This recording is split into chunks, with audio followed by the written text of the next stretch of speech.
안녕하십니까. KI에 근무하는 박종철입니다. 최열아 박사님께서 발표하신 그 내용 중에 아까 잠깐 이제 그 어떤 색깔로 해서 영양 단계들이 쭉 나온 게 있었잖아요. 보건 부분에 대해서. 그 부분에 대해서 이제 어떤 방식으로 연구를 했는지를 이제 말씀을 드리려고 합니다.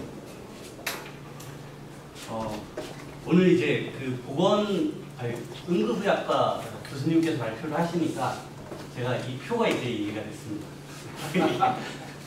이제 폭염에 대해서 사람이 영향을 받을 수 있는 보통 직간접적 건강 영향 두 가지 패스 경로로 나누는데, 첫 번째 이제 직접적으로 노출이 되는 거는 이제 아주 고온에 노출이 돼서 신체적으로 영향을 직접 받는 거죠. 그래서 그것들이 이제 기온 상승이라든가 또는 기온 상승과 함께 오는 대기오염, 이런 부분에 대해서 일어나는 것을 직접적인 노출에 의한 영향으로 보고 있고요. 또 하나 이제 간접 노출에 의한 것은 고온이 발생을 해서 음식이 바뀌거나 또는 주변의 생태계가 바뀌거나 또는 커뮤니티 분계, 사회가 바뀌거나, 이제 그 앞서 선생님께서 말씀을 해주셨던 게 일종의 커뮤니티의 변화라고 볼 수가 있는데, 이런 것들에 의해서 다시 이제 사람이 영향을 받는 그런 것들을 이제 간접 경로라고 보고 있습니다. 그 중에서 이제 여기 보시는 거는 모라라는 그 사람이 정리를 한 건데, 사람이 직접 노출에 의해서 받을 수 있는 그 경로가 몇 개나 되냐라는 걸 봤는데, 그게 한 27가지 경로가 된다고 하더라고요. 여기 크게 보시면은 국소 빈혈, 이게 왜 빈혈이 들어갔을까 생각했는데 앞에 교수님께서 말씀을 해주신 게 딱 생각이 나더라고요. 빈혈이라든가 세포손상, 염증, 융해증, 이런 것들이 이제 각 장기별로 영향을 받는 거예요. 이런 거에 의해서 이제 사망이 일어나게 되는데, 이게 보시는 게 사망이 일어나는 경로만 정리를 한 게 27가지입니다. 고온에 의해서. 근데 이런 것들을 이제 하나하나 질환별로 정리를 한 것들이 기존의 여러 논문들일 텐데, 그 논문들 몇 가지 정리를 해보면 사망 원인으로 많이 언급이 되고 있는 것들이 사고사의 모든 사망, 그러니까 총 사망을 봐서 초과 사망이 얼마인지를 보는 거죠. 또는 암이나 당뇨, 신염, 심혈관계 질환, 그 중에서 뭐 심장마비나 허혈성 뇌졸중, 간혹 가다 호흡기계 질환에 대해서도 이제 사망에 영향을 받는다라고 하고는 있는데, 대부분은 이 위쪽에서 보고 있고, 가장 많은 게 이제 심혈관계 질환이 이제 증거가 가장 많은 것 같습니다. 그 질환에서는 심혈관계 질환 환자들이 갑자기 이제 응급실을 찾는 환자가 늘어난다던가, 또는 새롭게 발생하는 것은 온열 질환, 또 최근에 이제 정신질환 측면에서도 환자들이 응급실 방문이 늘어난다, 이런 이제 연구들이 있습니다. 근데 이런 연구들을 보면 저희가 이제 폭염에 의해서 사람들이 건강에 영향을 받을 수 있다라는 것은 분명하게 알 수가 있습니다. 그리고 어느 정도 영향을 받는지도 상대적으로 렐러티브 리스크라든가 오디 레이시오 같은 것들을 이용을 해서 제시를 하고 있기 때문에 저희들이 이제 추정을 할 수는 있습니다. 근데 저희가 이것을 활용하는 데 있어서 문제점은 저희 목표는 이제 연구의 목표가 폭염의 재해 영향 예보 기술이거든요. 그 예보를 하는데 대응을 위한 예보입니다. 그래서 어느 단계에서부터 우리가 어떤 대응을 들어가야 되느냐라는 것을 설정을 해야 되는데, 렐러티브 리스크라든가 OD에서 제시를 하는 그런 값만 가지고 설정을 하기가 어려운 거예요. 특히나 이 연구는 기상청에서 기상청에서 나온 연구인데, 기온에 기반을 해서 영향을 들어가야 됩니다. 기상에 대해서. 기상에 기반을 해서 영향을 들어가야 되는데, 지금까지 연구만으로는 저희가 이제 어떤 단계를 설정하기가 너무 어려웠습니다. 그래서 지금 보여드리는 연구에서는 어떤 폭염 영향 예보 단계에 대한 얘기를 드릴 거고요. 또 이것들을 시군 단위, 그러니까 전국에 일괄적으로 지금 33도면 폭염 영향 예보를 하고 있는데, 그게 아니라 시군마다 차이를 둘 수 있느냐, 지역마다 차이를 둘 수 있느냐라는 거에 대해서 한번 연구를 해봤습니다. 사망자 자료는 통계청 마이크로 데이터를 사용을 했고요. 작년 11월부터 이게 이제 시군구 자료가 오픈이 되기 시작했습니다. 그래서 그 자료를 이용을 했고, 그 다음에 사고사의 모든 사망에 대해서는 A부터 R 코드를 썼고, 만성질환이라는 걸 봤는데 여기서는 심장질환, 고혈압성 질환, 당뇨병 이 세 가지를 묶어서 만성질환자 사망으로 그렇게 정의를 한번 써봤습니다. 그리고 인구사회학적 요인으로는 일반인, 고령자, 야외노동자, 1인 가구 이렇게 해서 그 유형을 나눠서 한번 연구를 해봤는데요. 야외노동자 같은 경우에는 이제 사망 그 신고서를 작성을 할 때 거기에 사망 당시 직업을 넣게 되어 있습니다. 그래서 거기에서 농림법이라든가 기능원 및 관련 기능 종사자, 뭐 장치기계 조립 종사자 이런 분류로 그 구분된 분들을 저희가 야외노동자 사망자라고 정의를 내렸고요. 그 다음에 1인 가구는 사망 당시에 20세 이상의 미혼 또는 미상인 그 사망자들만 1인 가구로 이렇게 분류를 해봤습니다. 그리고 기상자료는 저희가 이제 AWS나 아서스 자료가 있는데 ASOS 자료가 있는데 기상청에서 운영을 하는 것들입니다. 그게 전국에 440개 정도 되는데 이 자료들을 이용을 해서 GPRM이라는 통계적인 내사 방법이 있어서 우선은 1km 해상도의 기상 자료를 만들었습니다. 기상 자료를 만들었는데 이 자료는 한국외국어대학교 대기환경센터에서 작년에 제작을 해줬고요. 이 자료를 가지고 저희가 이제 연구를 하는 시군 단위로 면적 평균을 냈습니다. 그러니까 격자가 여러 개가 1km 단위로 있으니까 그것들을 다 시군 단위로 평균을 내서 매일매일의 기상 자료를 만들었고 그 중에서 이번 연구에는 보여드릴 거에서는 1최고 기온 자료만 우선은 쓴 결과물을 보여드리겠습니다. 이 자료를 가지고 저희가 이제 MCR이라는 거를 계산을 했는데 MCR을 이제 저희가 제한하는 방법입니다.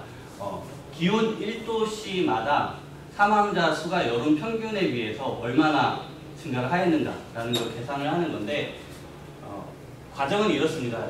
처음에 시작을 하게 되면 일단 앞서 보셨던 연령대라든가 직업에 대해서 그 구분을 해내고요. 그 구분에 해당하는 사망자들만 쭉 뽑아냅니다. 사망자들만 뽑아내면 이 사망자들에 대해서 온도별로 25도부터 35도에 대해서 연구를 했는데 일단 25도에 대해서 한번 그 기준 온도를 두고 이 기준 온도 이상에서 이제 그 사망자가 얼마나 나왔는지를 보는 거예요. 사망자가 얼마나 나타나는지를 보는데 시군 단위로 봅니다. 시군 단위를 볼 때 그 각 한 시군만 보는 게 아니라 그 시군에 인접해 있는 시군을 같이 봅니다. 같이 봐서 이 자료를 이제 그 사망자 자료를 모으고요. 그때에 1최고 기온하고 사망자 자료를 통합을 하고 그 다음에 그 인접한 시군들이 인구 규모가 다르잖아요. 인구 규모가 다르기 때문에 그 값을 각 시군에 매년 그 총 만 명당 사망자 수로 변환을 해줍니다. 변환을 해주고 이걸 가지고 이제 그 25도 처음에 25도였는데 25도 이상에서 나타난 사망자하고 여름 평균 동안 나타난 일사망자하고 계산을 해서 그것들을 이제 이 MT를 MS로 나눠주는 거예요. 나눠주는데 이때 이제 그 플러스 2를 하는 것은 이게 이제 계속 시스템상에서 돌아가면서 계산을 해야 되는데 종종 0이 나타나기도 합니다. 0이 나타나기도 하기 때문에 그것을 그 값이 0이 들어가면서 에러가 나는 걸 방지를 하기 위해서 1을 더해줍니다. 이걸 이제 그 함수적으로는 R이나 파이썬 같은 데 뭐 그런 데서 log1p라고 부릅니다.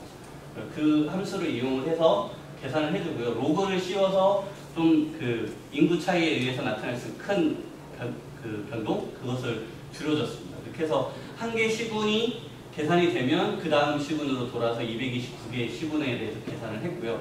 이거를 25도가 끝나면 26도, 27도 이렇게 해서 1도마다 계산을 해서 모두 계산을 해가지고 MCR이라는 값을 계산을 했습니다. 그리고 그 MCR의 그 분포를 보면 일반인 같은 경우에 이런 그 일반적인 정규 분포의 패턴을 보인다면 고령자나 야외 노동자나 1인 가구로 갈수록 이게 좀 더 넓어집니다. 이 넓어진다는 얘기는 기온이 올라가면 올라갈수록 더 그 큰 사망자 증가가 나타나는 지역들이 더 많다라는 겁니다. 그리고 이 값을 가지고 일반인만 가지고 MCR이 1이 되는 지점부터 1.009가 되는 지점, 그리고 1.076이 되는 7.6%가 증가하는 지점, 13.9%가 증가하는 지점, 그리고 13.9% 이상이 증가하는 지점들과 관심, 주의, 경계, 심각이라고 구분을 했는데요. 이거는 이제 상위 20%, 5%를 기준으로 해서 구분을 한번 해봤습니다.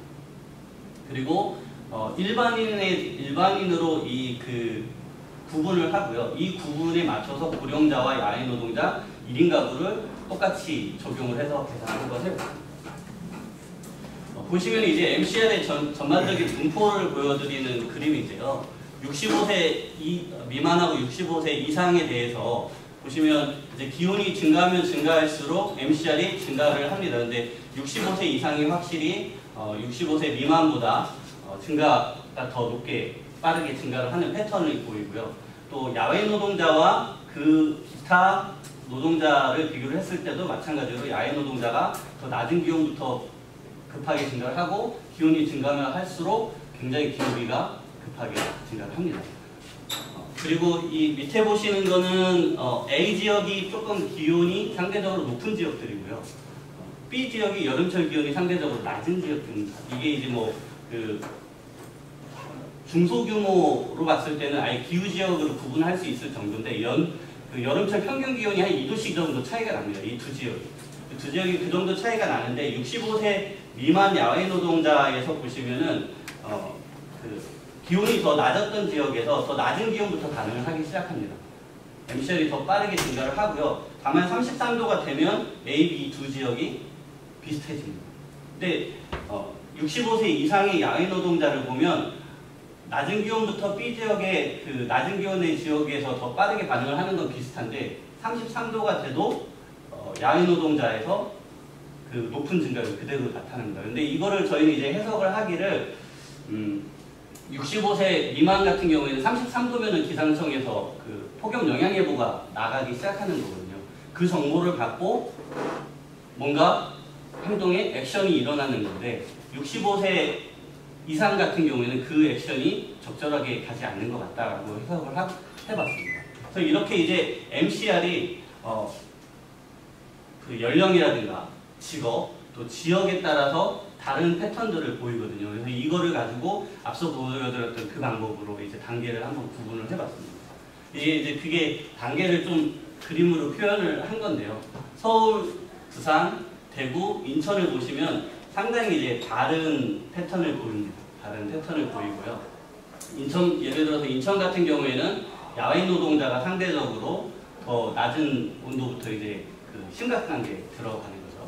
또 대구 같은 경우에는 다른 지역보다 이 심각 단계가 들어가는 게 더 늦습니다. 이게 이제 두 가지로 생각을 해볼 수가 있는데 대구 같은 경우에는 기본적으로 저희가 이제 데프리카라고 할 정도로 폭염에 대해서 굉장히 경각심이 높은 지역이기도 하고 사회적으로 인프라도 그거에 대한 많은 여러 가지 정책들을 필 정도로 이제 사회적인 인프라도 강합니다. 그리고 그 지역은 오래전부터 이제 그런 기온에 대한 높은 고온에 대한 경험이 많은 거죠. 그런 것들이 이제 전반적으로 반영이 된 게 아닌가 생각을 하는 건데 상대적으로 더 빠르게 반응하는 걸 보면 대구 지역에서는 1인 가구가 더 빨리 반응을 하고 있고 이런 이제 지역적인 차이가 좀 반영이 돼서 어떤 영향 단계들이 구성이 될 수 있다라는 거고요. 이거는 이제 농촌 지역입니다. 앞에는 큰 도시 지역들이고요. 농촌 지역에 대해서 봤는데 이제 더 다양한 패턴들이 나옵니다. 여기에 제가 이제 땡땡이라고 표시를 한 거는 아직 저희 연구가 완성이 된 게 아니고 앞에 구분에 대한 방법도 아직 저희가 이제 좀 다른 연구자들이나 또는 전문가분들의 의견을 더 들어야 되는 그런 것들도 많이 남아있고 특히나 이게 이제 봤을 때 혹시라도 저는 이제 사람이 좀 더 많을 줄 알았는데 보셨을 때 저기 우리 지역이 저런 거야 라고 오해를 하실 수 있을 것 같아서 우선은 지금 이렇게 그 지역을 마스킹을 했습니다. 근데 이것도 보시면은 같은 이제 농촌 지역입니다. 농촌 지역임에도 불구하고 굉장히 다른 패턴을 보이고요. 앞서 보셨듯이 좀 기온이 상대적으로 낮은 지역에서 더 빠른 반응을 보였습니다. 그래서 강원 지역이 심각 단계에 더 빨리 들어갑니다. 저희 이제 연구에 의하면. 그리고 경남 지역이 좀 더 늦게 들어가고요. 그 야외 노동자나 1인 가구 만성 질환자가 각 지역에서 갖는 패턴이 다릅니다. 근데 이게 기본적으로 이제 각 지역이 갖고 있는 인프라, 직업, 또 여러 가지 뭐 인식 이런 것들이 종합적으로 반영이 된 그 일종의 블랙박스를 거쳐 나온 반응이라고 저희는 생각을 하고 있습니다. 이걸 이제 전국의 평균적인 반응 패턴으로 보면은요, 이렇게 이제 앞서 그 최열아 박사님께서 발표해 주신 것처럼 일반인 고령자 야외노동자 1인 가구 그리고 만성질환을 갖고 있는 사람들이 다 다른 패턴을 보이고 있었습니다. 그래서 이제 지금 이제 보여드린 것은 좀 아직은 저희가 연구를 해야 될 것들이 굉장히 많습니다. 첫 번째로는 지금은 사망자만 보여드렸는데 사실 사망자만 가지고 이런 영향 단계를 구분을 하고 그 지역의 그 대응 단계를 구성을 하는 게 맞느냐라는 그런 그 의문점이 생길 수가 있습니다. 궁금증이 생길 수가 있어서 저희가 이제 질환자에 대해서 지금 분석을 하고 있고요. 또 이제 사망자와 질환자가 다를 텐데 그건 또 어떻게 통합을 해야 할까? 그런 부분에 대해서 연구를 하려고 하고 있습니다. 그리고 일체고기온에 대한 반응만 봤는데 저희가 더 생각을 해봐야 될 거는 습도에 대해서도 생각을 해봐야 되고요. 또 각 그 대상자별로 진짜로 일체고기온이 중요한 거냐 아니면은 일체저기온의 열대야가 더 중요한 거냐 다를 수 있잖아요. 그래서 그런 부분에 대해서 더 고려를 한 연구를 진행을 하려고 하고 있습니다. 그럴 때 이제 사용하려고 하는 게 저희가 갬 모형을 사용을 하려고 하고 있고 지금은 직접적인 사망자 수 변화를 봤지만 갬 모형을 사용을 할 때는 잠재적인 포텐셜한 사망자 변화율을 사용을 해서 아까처럼 등급 구분을 하려고 하고 있습니다.